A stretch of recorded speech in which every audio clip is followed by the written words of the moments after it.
अस्सलाम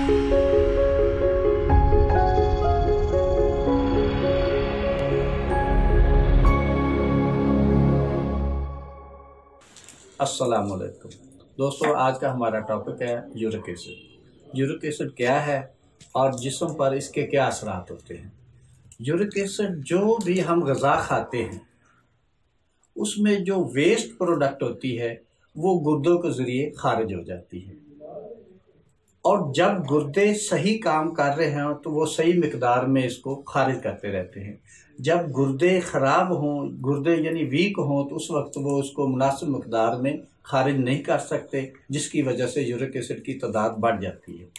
बाज़ दफ़ा क्या होता है कि गुर्दे ठीक होते हैं, लेकिन आप अपनी ग़िज़ा में ऐसी चीज़ें ज़्यादा खा रहे हैं जो यूरिक एसिड पैदा कर रही हैं, जिसकी वजह से गुर्दों को ज़्यादा काम करना पड़ता है। जो वेस्ट चीज़ें हैं उन्होंने उसी मिकदार में निकालना है जितनी उनकी इस्तात है। तो इसलिए नंबर 1 पे गुर्दों का ठीक काम करना इसमें ज़रूरी है, और दूसरे नंबर पे आपको मुतवाज़न ग़िज़ा लेना ज़रूरी है। तो अगर आप ये 2 काम करेंगे तो आप यूरिक एसिड से बच सकते हैं। इसकी जो वजूहात हैं उसमें सबसे पहले वजह यह है कि जो लोग पानी बहुत कम पीते हैं, और इसके अलावा गोश्त, दालें, चावल, साग, पालक बहुत ज़्यादा मिकदार में खाते हैं, इसकी वजह से यूरिक एसिड की बढ़ना शुरू हो जाता है। क्योंकि यूरिक एसिड हमारी बॉडी खुद बनाती है, प्यूरिन खुद पैदा करती है, और जब इनकी मिकदार ज़्यादा हो जाती है तो वो गुर्दों पर असरअंदाज होती है, तो गुर्दों को ज़्यादा काम करना पड़ता है। और इसके अलावा जो लोग मोटापे की दवाइयाँ खाते हैं, यानी वज़न कम करने के लिए दवाइयाँ खाते हैं, या अक्सर पेन किलर खाते रहते हैं, वो भी गुर्दों पर असर करती हैं। इसके अलावा कुछ लोग अल्कोहल का बहुत ज़्यादा इस्तेमाल करते हैं, या डायबिटिक पेशेंट जो हैं उनमें बहुत ज़्यादा यूरिक एसिड बढ़ने का रुझान होता है। इसके अलावा अक्सर मरीज़ों में जो गुर्दे में पत्थरियाँ होती हैं वो भी यूरिक एसिड की वजह से पैदा होती। ये तमाम चीज़ें इंसानी गुर्दों पर असर अंदाज होती हैं, क्योंकि गुर्दों ने फिल्ट्रेशन का काम करना होता है। जब उनका एक्स्ट्रा ओवरलोड डाला जाता है तो वो वीक होना शुरू हो जाते हैं, और यूरिक एसिड की तादाद पूरे जिस्म में फैलना शुरू हो जाती है। अब मैं बताता हूँ कि इसकी काज क्या है, और हमें पता कैसे चलेगा कि हमें यूरिक एसिड है या नहीं है। जब हम रिपोर्ट कराते हैं तो रिपोर्ट से पता चलता है कि यूरिक एसिड की तादाद बहुत ज़्यादा बढ़ी हुई है। तो हमें महसूस क्या होता है, तो इंसान के तमाम जिस्म में दर्दें होना शुरू हो जाती, ख़ास तौर पे जो पाँव का अंगूठा है उसमें बहुत शिद्दत की दर्द, सोजिश, दर्द वहाँ से शुरू होगी। उसके बाद उंगलियों के जोड़, पाँव की, हाथों के ये छोटे जोड़, इनमें तकलीफ़ होना शुरू हो जाती, और बाद दफ़ा इन पर गांठें, सोजिश भी आना शुरू हो जाती। इसके अलावा ये शोल्डर है, यहाँ पेन होना शुरू हो जाती, ये कलाइयों में पेन, यूरिक एसिड ठहर जाता है, पाँव की एड़ियों में यूरिक एसिड ठहर जाता है, जो इंतहाई तकलीफ़ दे होता है, और इंसान से चला भी नहीं जाता। दोस्तों, इन तमाम चीज़ों में घबराने की ज़रूरत नहीं है, क्योंकि परहेज़ जो है ना वो इलाज से बेहतर है।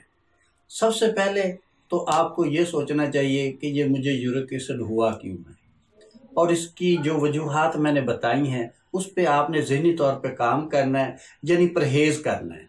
ठीक है, तो इंशाअल्लाह आप जल्दी शिफायाब हो जाए।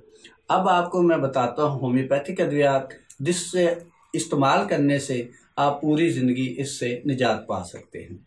तो दोस्तों, इसमें सबसे जो पहली दवा है होम्योपैथिक तरीका इलाज में, जो मैं अपनी प्रैक्टिस में करता हूँ, वो अपने तजर्बात में आपसे शेयर कर रहा हूँ। आप भी इनसे फ़ायदा उठाएं, इंशाअल्लाह नाकामी नहीं होगी। दोस्तों, जितने भी यूरिक एसिड के मरीज़ हैं, कोशिश करें कि सबसे पहले मेडिटेरेनियम 1 mg की एक खुराक देनी है, सिर्फ एक खुराक 1 माह में। अच्छा, दूसरे नंबर पे अटीका यूरिनस क्यू, इसके तकरीबन 15 से 20 कतरे नीम गर्म पानी में मिलाकर सुबह, दोपहर, शाम पिलाने हैं। और इसके साथ अगर जोड़ों का दर्द में मरीज़ को यूरिन में बहुत ज़्यादा ऑफेंसिव है, यानी स्मेल वगैरह आ रही है, तो ऐसी सूरत में आप बेंजोनिक एसिड 200 सुबह और शाम 1 हफ्ता और दूसरे हफ्ते 1 खुराक रोजाना देनी। 7 अर्टिका यूरिनस क्यूब ये रेगुलर देते रहे। नंबर 1 पे तो ये हो गया। नंबर 2, जिन मरीजों में जब वो शिकायत करते हैं कि मुझे दर्द है और यूरिक एसिड की तादाद भी बढ़ी हुई है और टिपिकल उसका जो पाँव का अंगूठा से पेन शुरू होती है चुभनदार, तो इसमें आप कोशिश ये करें कि कॉल्चिकम 30 ताकत में एक दिन में 3 से 4 खुराकें देनी और इसके साथ अर्टिका यूरिनस और बर्बरस विल्गरस ये दोनों क्यूब मिक्स करें और इसके 15 से 20 कतरे सुबह दोपहर शाम 1 कप ताज़ा पानी या नीम गर्म पानी में मिक्स करके पिलाने हैं और इसके साथ कॉल्चिकम 30 सुबह दोपहर शाम देनी है। इंशाल्लाह इससे आपको बहुत जल्दी फ़ायदा होगा।